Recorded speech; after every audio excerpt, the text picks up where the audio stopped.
Welcome to the Deep Dive. Today, we are immersing ourselves in the work of Arthur Schopenhauer, a philosopher whose influence, well, it stretches across psychology, art, and literature. But his core system, it remains notoriously difficult to grasp, partly because it's just so radically unoptimistic. That's exactly right. If you're looking for a really pertinent critique of traditional Western rationalism, Schopenhauer is absolutely essential. He's this fascinating figure who managed to synthesize Plato's timeless forms, Kant's subjective idealism, and, importantly, ancient Indian wisdom. Right. And he did all this to argue that reality isn't defined by enlightened reason, not at all. Instead, it's defined by a blind, irrational kind of cosmic force. And the source material we're digging into today, it really demands that we push past just labeling him a pessimist. That's too simple. Our mission here is to really dissect the logical machinery of his key text, The World is Will and Representation. We want to understand how he built this comprehensive system and, crucially, how he aimed for it to be internally consistent, even though it rests on some, well, pretty profound paradoxes. And understanding Schopenhauer, it really means getting to grips with why we suffer, why we're motivated to act the way we do, and why things like art and compassion offer perhaps the only escapes, temporary or maybe permanent, from what he saw as a fundamentally, well, terrible existence. It sounds deeply personal, too. Oh, very much so. This philosophy came from a deeply personal place. Apparently, Schopenhauer was profoundly affected by the suffering he saw, particularly animal suffering, during his early travels in Europe.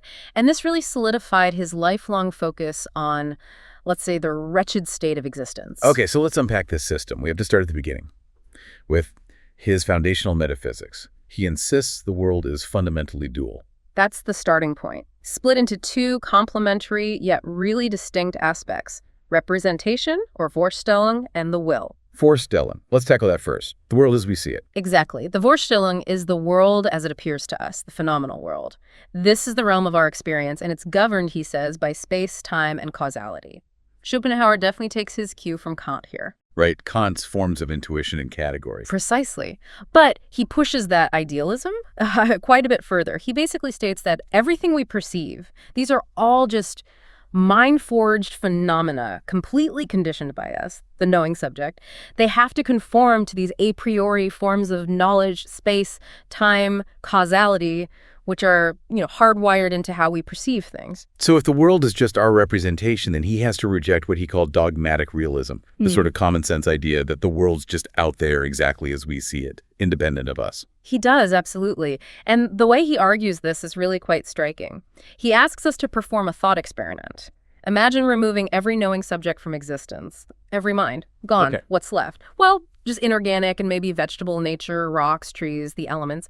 They might be illuminated by the sun, yes, but he says, to no purpose, because there's no eye to see such things, no subject to represent them. And this is where it gets, well, a bit mind-bending, because when a knowing being does eventually appear, then that exact same world, the one that was supposedly out there, illuminated and structured, now somehow repeats itself inside that being's brain as representation. Right. And this, he argues, forces the philosopher to conclude that the objective world outside the head is really just the subjective world of representation extended.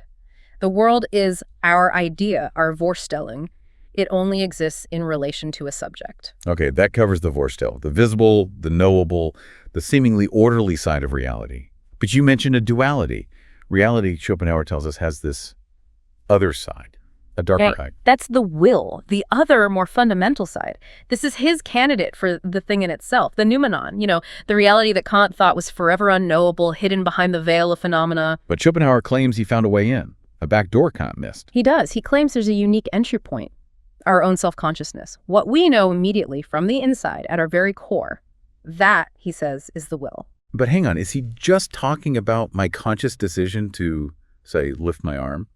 Or my personal desires? Because it sounds like he scales this up massively. He does, and that's crucial. It's absolutely vital to grasp that the cosmic will he's talking about is utterly impersonal. It's not your will or my will in the everyday sense. It's a blind, irrational striving. Blind, irrational. Completely. It's aimless, it's amoral, beyond any concepts of good and evil. Think of it like a raw, non-teleological cosmic energy, a fundamental drive that just pushes everything into existence, seeking nothing but its own ceaseless manifestation. And we as individuals? We're simply expressions of it, objectifications, he calls them, of this fundamentally amoral, aimless drive, little eddies in this giant churning river of will. So this irrational cosmic engine then shows up in the world of representation. It creates the structure we see. Yes, it manifests itself in different grades, forming a kind of hierarchy. The lowest grades are the universal forces of nature. Think gravity, magnetism, chemical forces, things like that.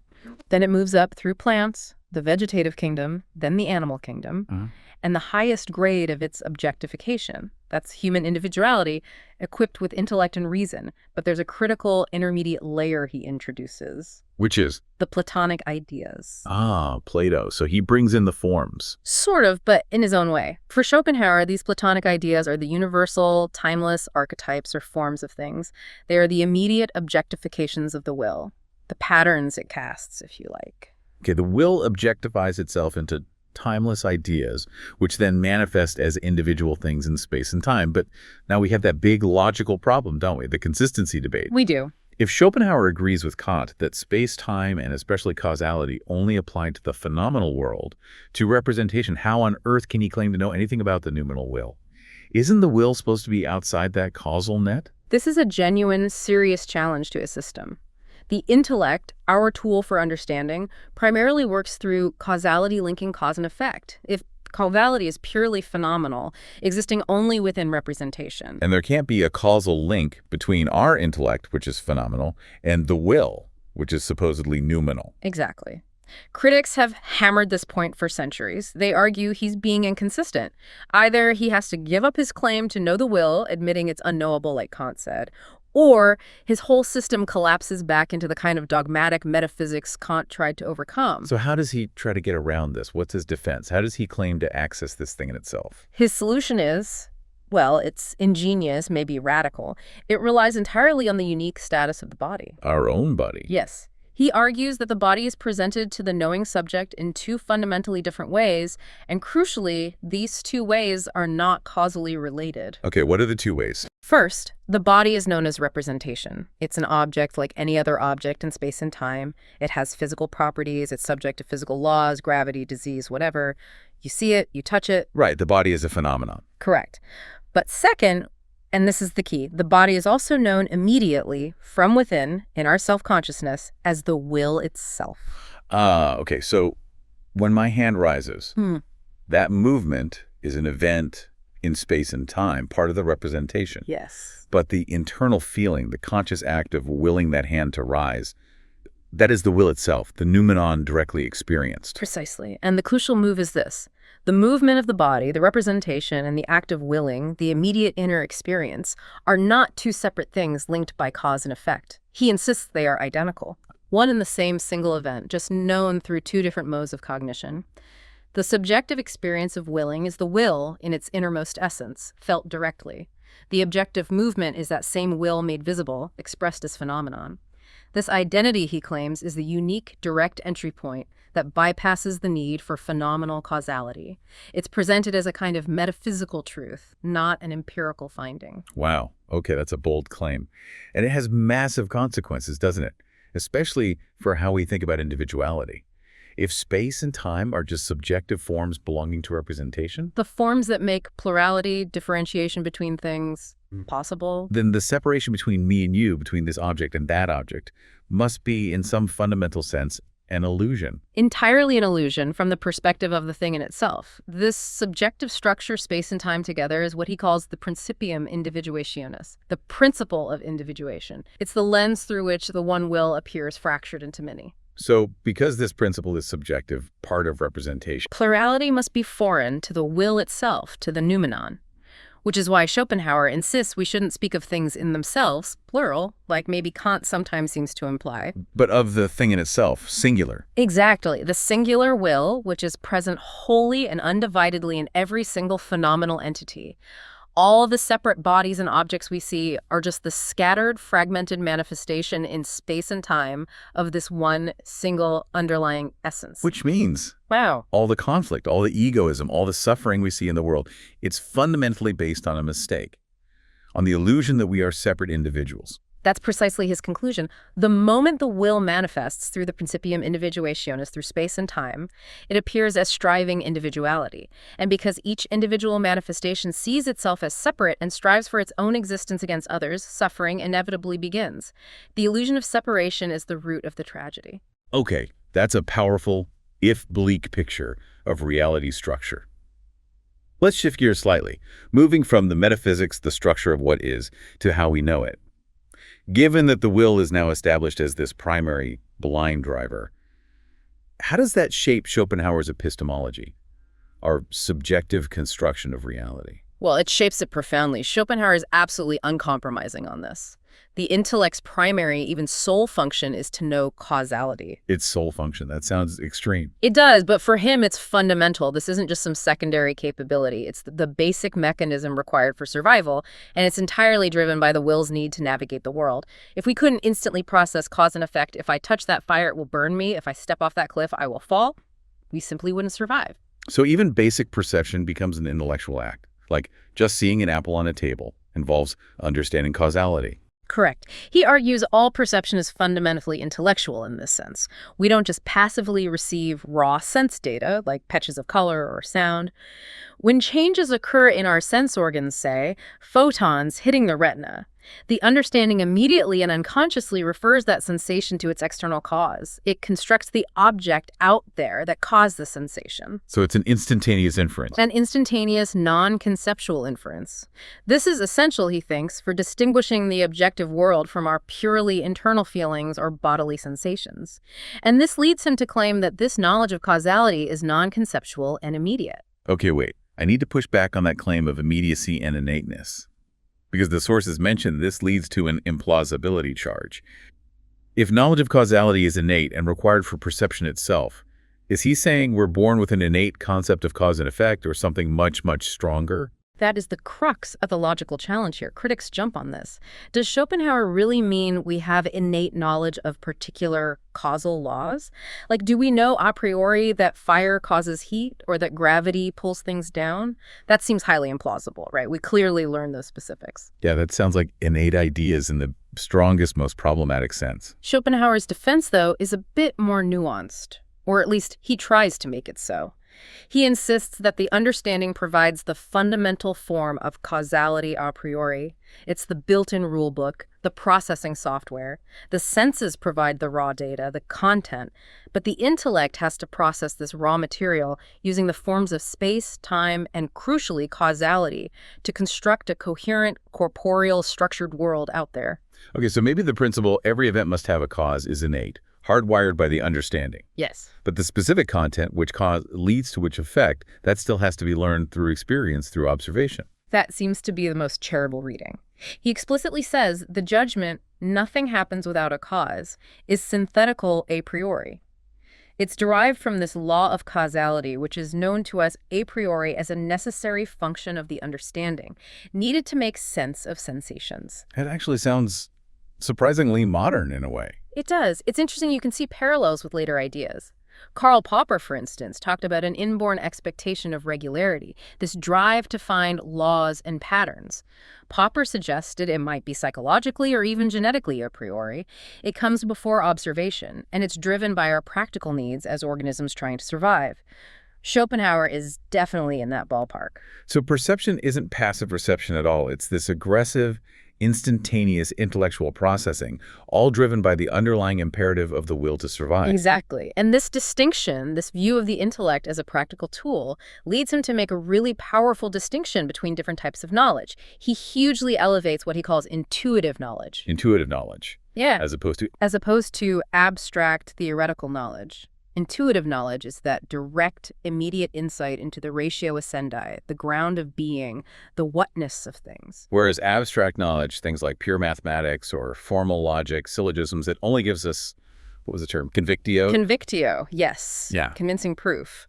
We become intellectually convinced that something is true, maybe through a chain of reasoning, but we lack that deep internal intuitive insight into why it's true. We don't see it directly. And this preference for intuition leads him to be quite critical of abstract reason, especially logic. Oh, famously so. Yeah. He finds logic, because it's purely formal and general, abstracted from any specific content, to be negligible or even detrimental to the actual practical business of reasoning well. That sounds almost anti-philosophical. He's arguing that studying logic might make you a worse thinker. In practice, yes. He uses some great analogies. He says trying to learn how to reason well by studying formal logic is like a skilled dancer trying to learn grace by studying the complex mechanics of levers and joints.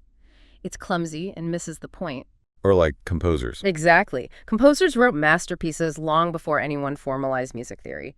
Great thinkers, great artists, people with genuine insight, they bypass these abstract rules. Their intuitive understanding is superior. Logic, for Schopenhauer, really only holds theoretical value for the philosopher. It helps us understand the nature of reason itself, but it's pretty much useless, maybe even harmful, for actually being reasonable or insightful in the world. Okay, so if the intellect is just this causality-focused survival tool, serving a blind, irrational will, well, that leads us straight into the pretty devastating consequences this primacy of the will has for the human condition, doesn't it? It absolutely does. We have to keep in mind what he calls the fundamental truth of his whole doctrine, the complete separation of will and intellect. The will is the substance of humanity, the raw drive, the effects, desires, urges, emotions. That's the core. And the intellect. The intellect is merely the accident, a secondary tool developed by the will, simply to help it navigate a hostile world by figuring out relations in space, time, and causality. It's there to serve the will's needs, not the other way around. So we're fundamentally trapped in this state of servitude to our own inner drive. And the first major consequence of this servitude, he says, it's unending egoism. Yes. Egoism, wanting everything for oneself, seeing oneself as the center of the universe. He argues this is essential to everything in nature. Every entity strives to maintain itself. But in human consciousness, with our capacity for reflection, this egoism reaches its highest, most terrible form. The absolute desire to possess everything, to affirm our own will, even if it means destroying whatever resists us. Precisely. And since every other individual is also just a manifestation of the same singular striving will, driven by the same boundless egoism, the inevitable result is perpetual conflict, frustration, and suffering. This just confirms his foundational diagnosis. The world is fundamentally a vain striving, an inward conflict, and a continual suffering. His famous definition of desire itself is equally bleak. Willing equals lack, which equals suffering. That's the core equation. All willing, he says, springs from deficiency, from a state of lack, of not having something, and that state of lack is suffering. So the very act of willing, of desiring, is intrinsically painful. And even when we get what we want, that's satisfaction. Is merely momentary and, crucially, negative. It's just the temporary removal of a particular pain or deficiency. He compares it to the alms thrown to a beggar, which just keeps them alive to suffer again tomorrow. True, positive, lasting happiness, a state of enduring peace and repose, is logically impossible as long as our consciousness is filled by the will's constant restless demands. This idea of the negativity of pleasure is really a cornerstone of his system, isn't it? Yeah. Pain and want are felt positive. They are active, immediate, undeniable experiences. Yes. But pleasure, well-being, happiness, these are merely the negative absence of suffering. Exactly. Think about it, he says. We only become conscious of the three greatest goods, health, youth, and freedom, once we've lost them. We don't actively feel healthy. We only feel illness. We don't constantly appreciate freedom. We feel imprisonment. Pleasure is just the cessation of a preceding pain or lack. And the moment we achieve a goal, satisfy a desire, boredom immediately sets in. The will cannot tolerate a state of rest, a state without striving. Boredom, for Schopenhauer, isn't just emptiness, it's a positive proof of the will's endless, aimless nature. It's that horrific feeling of the will, briefly unsated, finding itself without a goal, and instantly casting about for a new deficiency, a new lack to pursue, just to keep the cycle of striving and suffering going. That focus on boredom is really insightful. It's often overlooked, but he sees it as this moment where the will is revealed to itself as having no ultimate purpose, forcing the intellect to scramble frantically for new distractions, new desires. It's the engine that never stops. And if that wasn't bleak enough, consider the one thing most people chase as the potential source of positive, enduring happiness. Right. Love, romantic love, sexual love.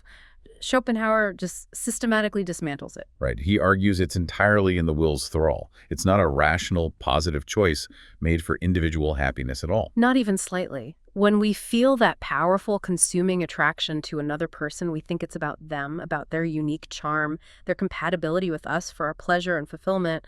Schopenhauer says, wrong. It's the species. It's the will of the species working through us unconsciously.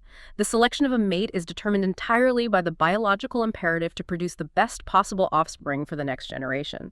We are unconsciously selecting a partner whose qualities, maybe their strengths complements our weakness, their temperament balances ours, whatever it is, are perfectly suited to neutralize imperfections and create a well-adapted child. So that intense feeling of falling in love, that individual attraction, it's just nature's trick. The will of the species fooling the individual into performing a duty that serves the species, not the person. That's his absolutely radical conclusion. The intense passion is just the bait. Sex itself and the resulting long-term commitments often needed for raising children, he sees as offering pathetically little genuine happiness compared to the emotional weight and promises they carry. More often, he argues, they become a lifelong burden, dragging the individual deeper into the cycles of striving, responsibility, and inevitable suffering. It's a profoundly misanthropic view.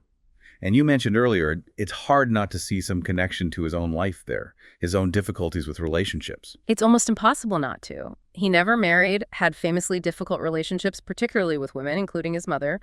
While we should judge the philosophy on its arguments, the sheer vehemence of his views on love and relationships does seem tinged by his personal experiences and isolation. Okay, so the picture is incredibly dark. The will drives us relentlessly through egoism, desire, lack, suffering, boredom, even love is a trick. If the will is inescapable and suffering is the default state, what hope is there? If salvation is possible, it clearly can't come through satisfying the will, nor through reason, which just serves the will. Right. Reason is compromised. Desire is the problem. So Schopenhauer offers two distinct escape routes, right? A temporary one and a permanent one. Let's look at the temporary release first. Aesthetics, art, and the contemplation of the Platonic idea. Yes. Aesthetics provides the supreme temporary release. It's the unique domain where, as he puts it, knowledge tears itself free from the service of the will. For a brief moment, when we engage in genuine aesthetic contemplation, whether we're the artist creating or the audience appreciating, we can enter an exceptional state. A state of what? A state of being a pure, disinterested, and painless subject of knowledge. We achieve a momentary pause, a sabbath from the penal servitude of the will, as he calls it. We become, just for that moment, rid of ourselves, transcending our identity as individual, willing, striving, suffering beings. We achieve a state of repose and tranquility. And the object of this special kind of knowing isn't the individual thing in front of us, is it? Not just that tree or that person. No. The object of true aesthetic contemplation is the universal essence that lies beneath the individual phenomenon, the Platonic idea. In this state, we perceive simply and solely the what of things, their timeless form, their essential nature, completely detached from all their relations, from the where, when, why, and whither that the intellect, in service of the will, usually focuses on. But his take on Platonic ideas is a bit different from Plato's, you mentioned. He brings them down to earth somehow. He does. While he sees them, like Plato, as the unalterable, timeless objects of true, infallible knowledge, the unities behind the multiplicity of phenomena, he crucially argues that these ideas are perceivable. They can be apprehended when they are exemplified in nature and especially in works of art. They occur within the physical universe, embodied in phenomena. That's a major departure from Plato's purely transcendent realm of forms. So the ideas are the immediate objectifications of the will, these fixed grades. Yes, and different art forms reveal different grades. Architecture, maybe the lowest art form for him, reveals the fundamental ideas of gravity, rigidity, load, support the lowest grades of the will's objectification, locked in their eternal struggle. And then sculpture reveals the idea of the human form, painting the ideas of human character, beauty, historical scenes. Exactly. Each art form ascends the ladder, revealing more complex grades of the will's objectification, allowing us to contemplate these universal essences without the interference of our own personal willing. It's pure cognition, a temporary glimpse of noumenal truth without the usual accompanying pain of striving. But this aesthetic state, this well-less contemplation, can also be triggered by things that are actually horrifying or dangerous. Which brings us to his concept of the sublime. Right. The feeling of the sublime arises when the object of our contemplation is actively hostile or threatening to our individual will. Think of the immense crushing power of a violent storm at sea, or a vast, overwhelming mountain range, or the infinite expanse of the night sky, or even the depiction of immense suffering and tragedy. And the experience here is paradoxical. There's a kind of twofold feeling. Precisely. On the one hand, the individual subject feels utterly annihilated. You feel your own feebleness, your transience, completely powerless before this immense force or scale that threatens your very existence. Your personal will feels crushed. But at the same time, simultaneously, you feel yourself elevated as the pure subject of knowing. You become aware of yourself not as this fragile individual, but as the eternal, serene consciousness, the supporter of this whole world of representation, completely untouched and unaffected by the phenomenal threat that endangers your physical body. Okay, but here we run into another potential logical knot, maybe even a contradiction. The ultimate goal seems to be the elimination of willing, a state of passive repose. Schopenhauer insists this denial of the will can't be an act of will. Yet the sources say achieving the sublime requires the subject to forcibly tear himself from his will and its relations. That sounds very active. How can a willless state be triggered by an act of will? This is probably the most debated point in his aesthetics, and it does seem contradictory on the surface. How can you will yourself to be willless? Schopenhauer seems to address this by suggesting a kind of two-stage process, or perhaps a subtle distinction. Good. The act of forcing or tearing away isn't the achievement of the sublime state itself, it's the precondition. The subject must make an active effort to disregard the object's hostile relation to their individual personal will.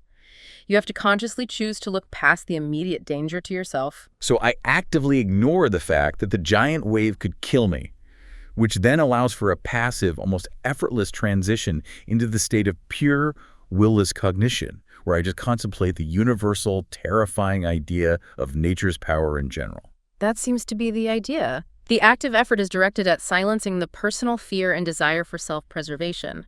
Once that interference is overcome, the transition into the passive state of contemplating the idea can occur. You shift focus from the specific phenomenon threatening your body to the universal idea it embodies. This is a fine distinction. It is. And the absolute pinnacle of this aesthetic escape route for Schopenhauer is music. He calls it an unconscious exercise in metaphysics. Why is music so special? Higher than painting or sculpture? Because music is utterly unique in its relationship to the will. All other arts, he says, copy or represent the Platonic ideas, which are themselves objectifications of the will. Music, however, bypasses the ideas entirely. It is a direct copy of the will itself. A direct copy. It speaks a universal language that mirrors the very structure and movement of willing, of striving, of emotion. It expresses the form and essence of that striving, the storm of the passions, the pathos of the feelings, joy, sorrow, agitation, peace directly through its patterns, its melody, harmony, rhythm, tempo. It doesn't need any specific phenomenal content, any story or image. It gives us the innermost soul of the world, the pure dynamics of the will, felt immediately. Okay, so aesthetics, culminating in music, offers these precious temporary moments of willless peace. But they're just temporary. What about the permanent solution, the ethical path to salvation? Right. If aesthetics is the temporary escape hatch, the permanent one lies in ethics, grounded directly in his metaphysics. And for Schopenhauer, the source of all genuinely moral action is singular: compassion, Mitleid. Compassion. Not reason, not duty, not divine command. Yeah, just compassion. He argues it's the sole incentive for any action that possesses true moral worth. It's the primary observable phenomenon of morally good conduct. This spontaneous, selfless desire for another being's welfare and the active effort to help them. But why? Given that egoism is the natural state, driven by the will, why would one being spontaneously feel the pain of another and act against their own self-interest? Where does compassion come from? It comes, he argues, from a kind of mystical, intuitive cognition, a moment of insight that pierces through the veil of Maya. The veil of Maya. That's the principium individuationis again, the illusion of separation. Exactly. When true compassion is felt, the individual somehow intuits, even if obscurely, the fundamental metaphysical truth. The singular will is the shared noumenal essence of all phenomenal beings. The apparent separation between the sufferer and the observer is just an illusion created by the forms of space and time. This is where the Eastern influence, the Upanishads, really comes to the fore. Absolutely. He explicitly uses the ancient Sanskrit phrase tat fam asi, meaning this thou art, to capture this profound insight. In the moment of compassion, the enlightened person recognizes the suffering of the other as their own suffering, because at the deepest level, they are the same underlying reality, the same will. This intuitive breakthrough, this seeing through the illusion of individuality, is the metaphysical ground for all genuinely moral action. Okay, so compassion reveals the shared nature of suffering because we share the same underlying will. And this realization, this deep understanding of the ubiquity of suffering and the illusory nature of the separate self, this should ultimately lead somewhere drastic. It should lead to the ultimate ethical task, the denial of the will to life, the Verneinung des Willens zum Leben. The denial of the will to life. What does that mean in practice? It means that the will, illuminated by the knowledge provided by the intellect, which it originally created for its own purposes, finally sees itself clearly. It recognizes its own nature. Perpetual, pointless striving, leading only to perpetual suffering with no ultimate goal or satisfaction possible. And in a moment of profound insight, perhaps even horror at its own nature, it recoils. It switches off its own striving. It denies itself. Yes. This self-denial, this turning back upon itself, is achieved primarily through asceticism and ethical resignation. Voluntarily embracing poverty, fasting, humility, and especially, he insists, complete chastity. Why chastity specifically? Because sexual desire is the most potent affirmation of the will to life. It's the point where the individual will most strongly serves the continuation of the species, the perpetuation of the whole cycle of striving and suffering. To renounce sexuality completely is the most radical first step in denying the will's core imperative. This path of ascetic denial leads where? What's the final state? It leads towards a state analogous to Buddhist nirvana, a state characterized by peace that is higher than all reason, absolute calm, total repose, and the complete abolition of the willing self. The real self, which was the striving will to life, is extinguished. The conclusion seems incredibly radical, almost chilling. It is. Knowledge, which began as a servant of the will, ultimately becomes its destroyer. In this final state of denial, Schopenhauer says, only knowledge remains, the will has vanished. The individual self, the locus of desire and suffering, is effectively annihilated, leaving behind what he chillingly calls an inhuman, empty stance. It's important to grasp, though, that he sees this denial not as an act of heroic willpower or courage, but as the ultimate, almost inevitable effect of clear knowledge on the will. The will simply ceases to be what it is when it fully understands itself. This whole immense, intricate structure built on radical idealism, this claim of direct access to the will, leading to aesthetics and ascetic denial, it's undeniably brilliant, architecturally speaking. But it's impossible to wrap up without confronting some of the massive internal tensions, the paradoxes and logical challenges that critics have raised right from the start. Absolutely, they're baked into the system. Let's tackle perhaps the biggest, most notorious one, the will-brain strange loop, or the idealism problem. Ah, yes, the tangled hierarchy. This is a tough one. As we said, Schopenhauer argues that the entire world of representation, everything we perceive out there in space and time, governed by causality, rests on the a priori forms, space-time causality, which are functions of the brain. Okay, the brain produces the forms that structure our experience. But the brain itself is a physical object, right? It exists in space, it endures through time, it interacts causally with other things. It's part of the phenomenal world that supposedly creates the conditions for it. Precisely. And there lies the apparent absurdity, the closed loop. How can the conditions for the spatio-temporal causal world, the a priori forms produced by the brain, be logically prior to the brain, if the brain itself is a spatio-temporal causal artifact within that world?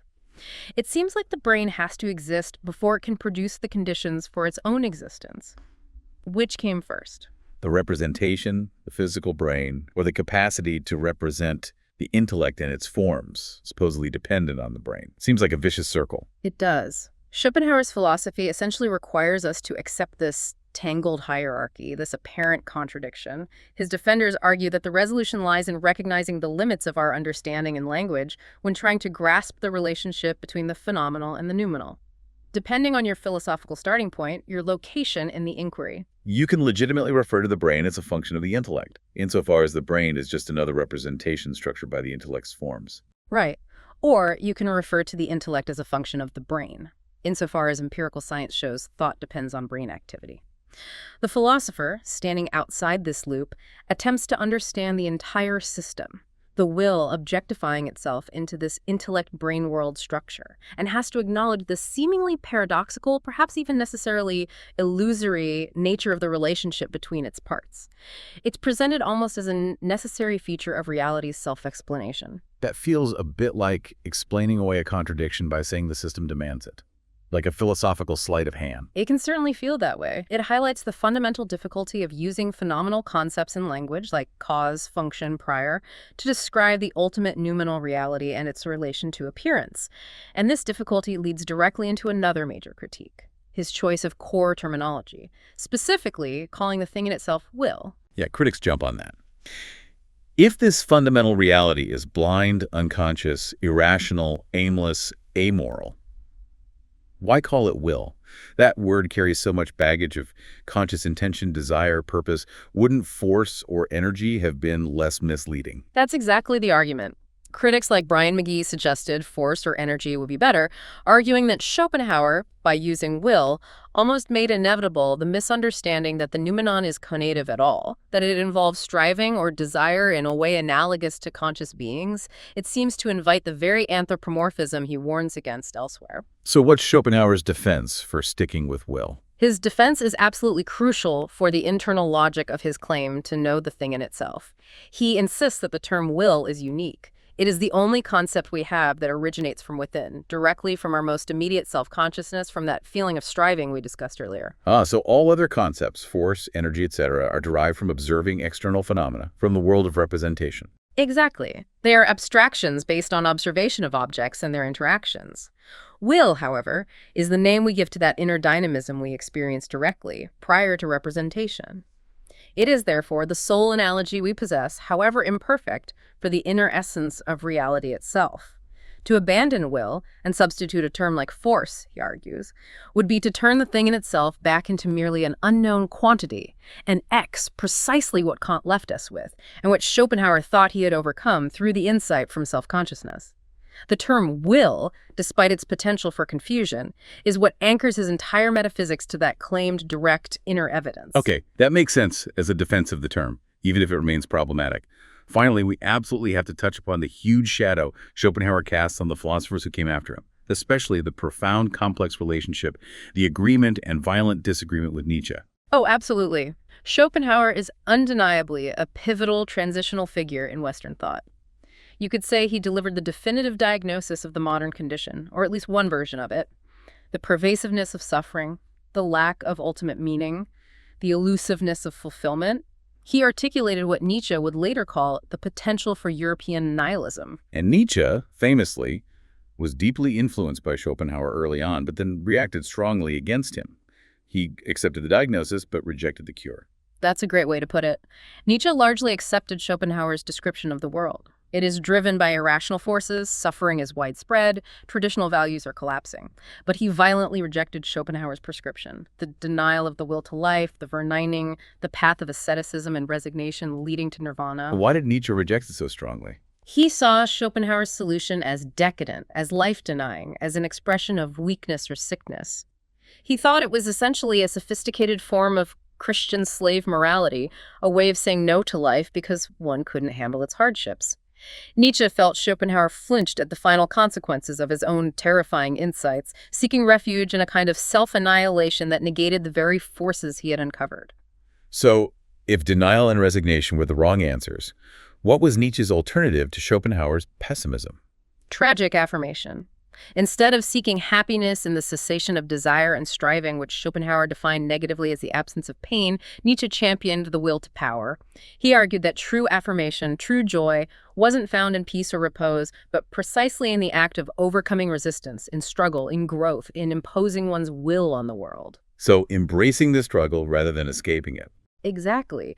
This fundamentally opposes Schopenhauer's core ethical imperative.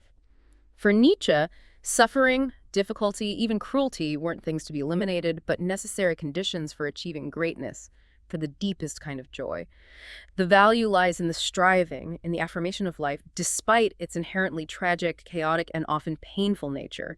You say yes to the whole thing, horror included. Whereas Schopenhauer looked at that same chaotic, striving nature revealed by knowledge and concluded the will should recoil in horror and shut itself down. Nietzsche looked at it and said, embrace it, affirm it, use it as fuel for creation and self-overcoming. It's this fundamental divide between two monumental thinkers who both started from a similar recognition of the dark, irrational forces driving existence. Schopenhauer ultimately valued only the escape from embodied individual consciousness towards a kind of peaceful emptiness. Nietzsche demanded a positive ideal that affirmed the very striving, the very will that Schopenhauer identified as the root of all misery. This has been a really deep dive into Schopenhauer's complex architecture. It reveals this philosophy built on, well, a relentless attempt at internal consistency, connecting the subjective conditions of our knowledge to this vision of a universal, amoral drive at the heart of existence. He really did synthesize centuries of thought. You mentioned his own claim that his doctrine could only have happened after the Upanishads, Plato, and Kant cast their rays simultaneously into the mind of one man. And that powerful synthesis leaves us wrestling with a profound, maybe ultimately insoluble question about the very possibility of the ethical life he proposes. Given that this cosmic will is defined right from the start as fundamentally amoral, irrational, blind, yet this very same underlying substance somehow provides the metaphysical foundation for our highest ethical ideal, compassion, and our ultimate goal, peaceful self-annihilation. Yeah, the question becomes, does Schopenhauer's philosophy actually succeed, even on its own terms, in achieving the inner peace and salvation it so relentlessly seeks? Or is the entire project inherently contradictory? Is it ultimately just a magnificent failure, a triumph of the intellect, itself a tool of the will, trying to silence a cosmic force that, by its very nature, can perhaps never truly be vanquished, only temporarily quieted or redirected? That might be the lingering question Schopenhauer leaves us with. Can knowledge truly negate the fundamental drive of existence, or is the desire for negation itself just another subtle manifestation of the